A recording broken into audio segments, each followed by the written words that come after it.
quem é você ou o que é você. Cada pessoa no processo de autoconhecimento pode se perguntar quem sou eu, mas em alguns momentos pode ser interessante fazer uma pergunta que talvez venha anteriormente, implícita na pergunta quem sou eu, que é o que sou eu. Qual que é a diferença? Bom, aquilo que sobrevive é um sobrevivente. Aquilo que existe, aquilo que é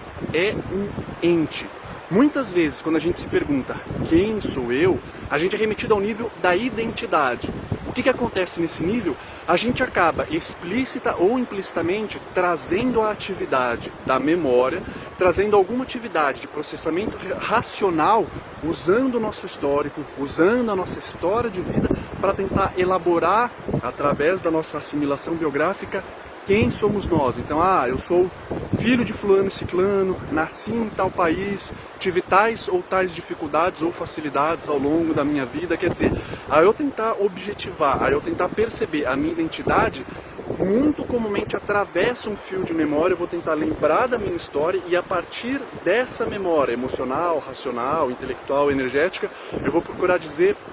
quem eu sou. Muito bem, vamos supor que num determinado momento, num instante, toda a sua memória fosse apagada, você não tivesse mais nenhum registro do seu histórico. Muitas vezes, se as pessoas tivessem uma amnésia total, eventualmente elas iam ficar perplexas, elas iam ficar desorientadas, porque esse banco de memória que atua através das imagens, atua através dos pensamentos e dá uma noção de identidade, mesmo que ela não seja a identidade mais profunda, ela dá pra gente um senso de contextualização, um senso de um histórico. Eu tenho uma característica que vem de trás, que está numa determinada situação, que eu estou tentando mudar alguns aspectos ou não, e está ligado a um fluxo temporal. Se eu perco essa memória, se eu simplesmente perco, tenho uma amnésia total e não tenho mais os meus referenciais passados, eu posso ficar desorientado porque eu não sei mais quem eu sou. Eu não consigo mais acessar esse banco de memória,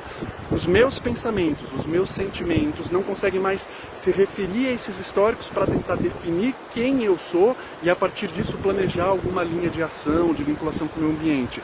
Mas o interessante é que mesmo que eu perdesse todas as minhas memórias, mesmo que eu tivesse uma amnésia, onde eu não tivesse acesso a nada da minha biografia passada, ainda assim eu poderia não saber meu nome, o nome dos meus pais, o país que eu nasci, que profissão eu tenho, onde eu estudei essas coisas, mas eu me dou conta de que eu sou.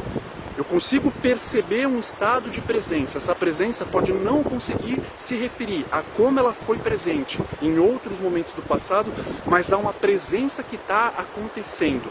Quando a gente percebe que há uma presença que está acontecendo, sem tentar se referir a ela, sem tentar entrelaçar ela em estados passados, em históricos passados, a gente pode simplesmente descansar nesse determinado estado de presença. É muito mais comum quando a gente senta, fecha os olhos em meditação, ou eventualmente deita, vai fazer uma respiração, vai fazer qualquer prática espiritual, onde a gente não vai precisar ter nenhuma atuação em relação ao mundo, fica mais fácil eventualmente a gente descansar nessa presença, em perceber que a gente é algo, mesmo que a gente não saiba definir esse algo, mesmo que não tente definir esse algo em termos de históricos humanos que teve a biografia X, Y, Z, a gente consegue eventualmente, em meditação, algumas práticas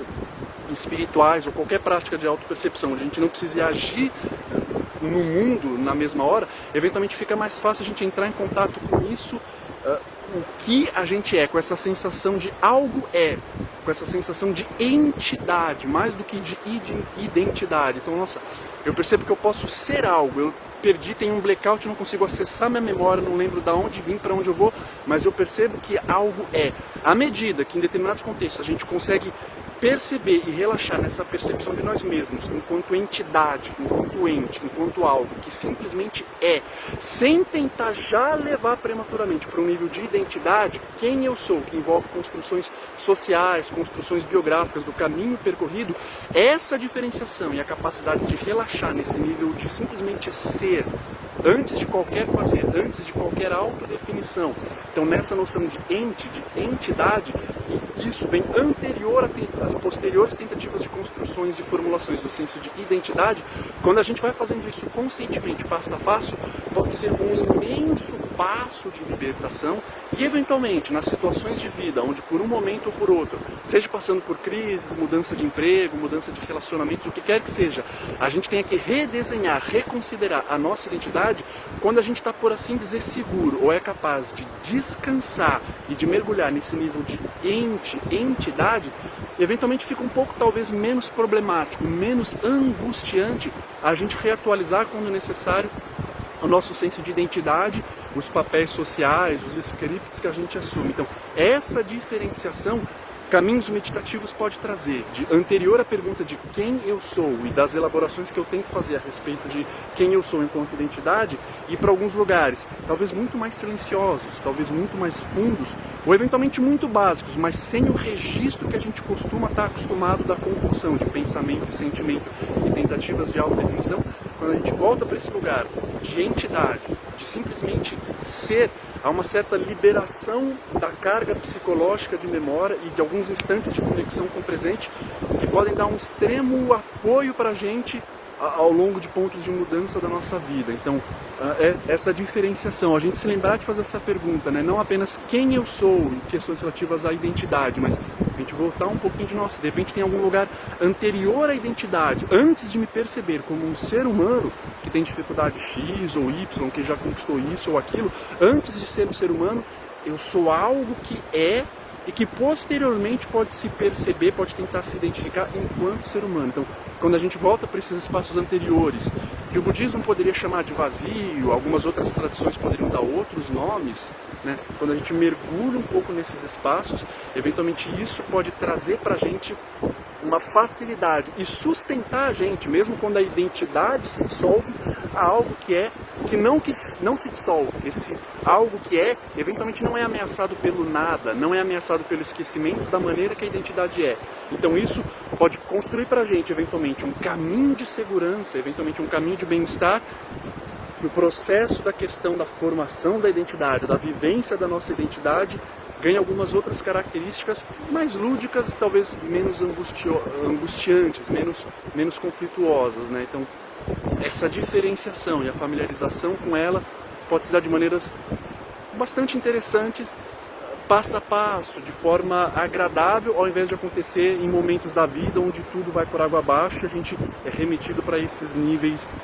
seja na morte, seja em situações que ameaçam a nossa identidade, a gente é obrigado a lidar com essas questões de modo prematuro e sendo jogado contra elas, por assim dizer. Quando a gente faz esse processo de forma calma, como uma autopesquisa, a assimilação desses dois níveis pode se dar de maneiras que estejam muito mais a nosso favor do que eventualmente a gente sentindo como se a gente estivesse perdendo o chão, fosse algo ameaçador. Então, é um pontinho aí a ser considerado que é bastante interessante, né? Os níveis da identidade e o da entidade, aquilo que é.